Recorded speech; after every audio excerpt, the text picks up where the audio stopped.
YouTube family, स्वागत है आप सभी का मेरे एक और नए ब्लॉग में। कैसे हैं आप लोग? उम्मीद करती हूँ आप लोग बहुत अच्छे होंगे। मेरे यहाँ आपको आवाज़ आ रही होगी, नीचे आरती शुरू हो गई है तो मैं जा रही हूँ आरती में और मिलते हैं आप लोगों को, दर्शन कराते हैं माता रानी के। थैंक यू सो मच, बने रहे ब्लॉग में।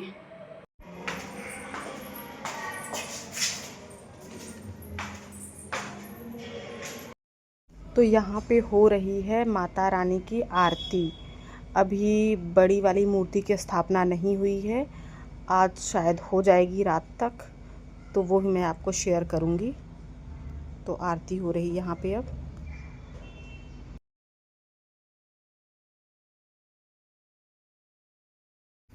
आर आरती के बाद अब यहाँ पर भजन कीर्तन स्टार्ट हो गया था।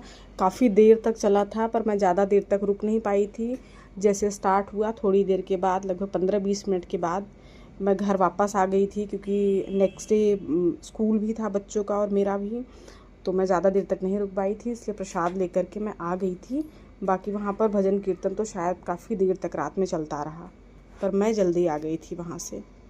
भजन बहुत अच्छा लग रहा था। मुझे गाना तो नहीं आता है, पर हाँ एंजॉय बहुत कर रही थी मैं। अच्छा लग रहा था, सब लोग गा रही थी।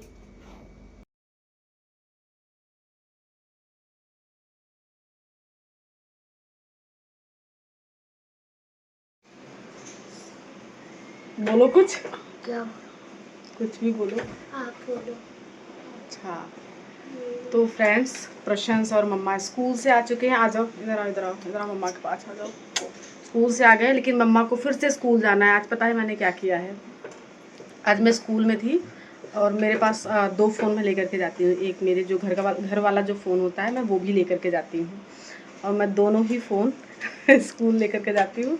और एक दो बारी मैंने निकाला उसको चेक करने के लिए। देखो मेरी क्या हालत हो रखी है, तो गर्मी बहुत लग रही है। तो मैंने उस फ़ोन को निकाला, एक दो बारी बैग से निकाला अपने, उसके बाद टेबल पर ही मेरे रह गया। और थोड़ी देर के बाद क्या हुआ, जैसे मुझे निकलना था मैंने फ़ोन उठाया और लेकर के आ गई। पर मेरा वाला जो फ़ोन, मतलब मेरे घर वाला जो दूसरा फ़ोन था, वो मैं ऑलरेडी बैग में रख चुकी थी। टेबल से जो मैंने उठाया वो किसी टीचर का फ़ोन था, वो उठा करके मैं लेकर के आ गई। और वो लेकर के आ गई और आराम से आकर के घर पे बैठी हूँ, और वो फ़ोन रखा हुआ है सामने। मुझे अभी तक नहीं पता कि मैं किसी और का फ़ोन लेकर के आ गई हूँ। मतलब मेरा तो मैं लाई और किसी और का भी उठा ले आई। उसके बाद क्या हुआ, फिर मैंने देखा, मैंने वो भी नहीं पहचाना। फिर मेरी बेटी बोलती है कि मम्मा ये तो मेरा फ़ोन नहीं है। मैंने कहा आपका नहीं, फिर किसका है? तो कहती नहीं नहीं, ये मेरा फ़ोन नहीं है। फिर मेरे को लगा करी मैं किसका फ़ोन लेके आ गई। फिर उसके बाद बैग में चेक किया तो जो घर का फ़ोन था, मतलब जो यशी यूज़ करती है अपने स्कूल वर्क के लिए, वो फ़ोन तो मेरे बैग में ही था। फिर मुझे लगा भाई मैं किसका फ़ोन लेकर के आ गई। फिर मैंने स्कूल के जो नंबर थे, एक टीचर पे मुझे डाउट हुआ कि शायद उसका ही फ़ोन था, क्योंकि मेरे निकलने से पहले उसी से मेरी बात हो रही थी, तो वही मेरे पास बैठी थी। तो मुझे डाउट हुआ कि शायद उसी का फ़ोन था, और मैं उठा करके अपना फ़ोन समझ करके मैं उसका उठा करके लेकर के आ गई। तो फिर आकर के फिर मैंने उसके नंबर पे कॉल किया, तो मेरे पास ही फ़ोन था, तो उस पर मतलब रिंग जाने लगी। तो मैं समझ गई कि हाँ ये तो उसी का फ़ोन है, पारुल मैम का। तो मैंने उनको कॉल किया कि मैम आप परेशान मत होना, आपका फ़ोन मेरे पास है। बोली अभी तक तो मैंने देखा भी नहीं था कि मेरा फ़ोन कहाँ है। अच्छा हुआ आपने बता दिया। तो अच्छा था कि वो ढूँढने से पहले उनको मिल गया उनका फ़ोन। बेटा ये मत लगाओ। तो मतलब उनको पता चल गया कि उनका फ़ोन मेरे पास है।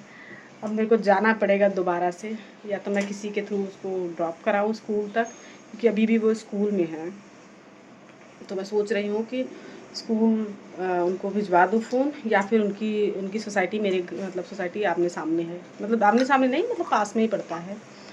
तो मैं देखती हूँ, क्योंकि अभी तो मेरी हिम्मत नहीं है। अभी हालत देख रहे हो आप लोग, तो अभी तो नहीं, थोड़ी देर के बाद मैं देखती हूँ अगर मैं भेज सकती हूँ। तो यही होता है, चारों तरफ अगर आपका दिमाग रहेगा ना, डाइवर्टेड रहोगे, तो कुछ ना कुछ गलतियाँ होती रहती हैं। और ये तो ऐसी गलती थी कि मैं तो किसी का फ़ोन ही उठा के लेके आ गई। हाँ जी, आ जाओ, जाओ प्रशंस। ये देखो घर की हालत कैसी हो रखी है। ये कपड़े धुले हुए हैं, सूख गए हैं, सब फोल्ड करना है। अब इसके बाद चल के कपड़े फोल्ड करती हूँ। खाना वाना तो खैर हो गया, कपड़े फोल्ड करूँगी। उसके बाद शाम की तैयारी देखते, क्योंकि शाम को फिर वही नवरात्रे चल रहे हैं, तो पूजा पाठ के लिए जाना होगा आरती में। तो वहाँ भी जाना है, और एक जगह और भी जाना है। एक आंटी हैं, उनकी भी तबीयत ख़राब है, तो शाम को हो सकता है वहाँ पे जाऊँ। श्योर नहीं है, बट शायद मैं जाऊँ। तो पूजा में, आरती में तो जाना ही जाना है। कल बहुत मज़ा आया, आप लोग ब्लॉग में देखोगे। ब्लॉग में तो मैंने बहुत शॉर्ट क्लिप लिया है उसकी, देखा होगा, मतलब ब्लॉग में बहुत शॉर्ट क्लिप लिया था क्योंकि इतना शोर हो रहा था और इसलिए मैं बहुत ज़्यादा रिकॉर्ड नहीं कर पाई। और एक तो अभी ना बड़ा अजीब लगता है कि कहीं भी खड़े हो जाओ, और पसंद तो मुझे बहुत आ रहा है ब्लॉगिंग करना, बट थोड़ा सा मतलब कंफर्टेबल नहीं हो रही हूँ, हेजिटेट हो रही हूँ। कोशिश कर रही हूँ कि नॉर्मली जैसे लोग ब्लॉगिंग करते हैं, कहीं भी स्टार्ट हो जाते हैं, मैं भी वैसा करना शुरू करूँ। But I think it will take time. Time के साथ धीरे धीरे कॉन्फिडेंस बढ़ता है तो रिकॉर्ड करते हैं। क्योंकि अभी मैं छुपाती भी हूँ कि मैं ब्लॉगिंग कर रही हूँ, किसी से बताती नहीं हूँ, क्योंकि हर कोई नहीं समझता ना यूट्यूब की बात। लोगों को लगेगा पता नहीं क्या, तो दिन भर फ़ोन लेके बैठी रहती है या रिकॉर्डिंग करती रहती है। तो इसलिए मैं छुपा छुपा के कर रही थी रिकॉर्डिंग। थोड़ा सा क्लिप लिया, आई थिंक 40-45 सेकेंड्स की होगी, 1 मिनट भी की नहीं होगी, या 1 मिनट की होगी, इतनी सी है, जब मैं आरती में गई थी। और आज तो दुर्गा माँ की मूर्ति की स्थापना होनी है।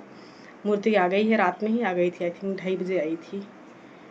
तो मूर्ति की स्थापना होगी, आज ही होगी शाम को, तो आज ज़्यादा टाइम लग सकता है। वो भी मैं कोशिश करूँगी, अगर स्थापना हो रही हो रिकॉर्ड करने की, अगर हो जाएगी तो definitely we will share with you.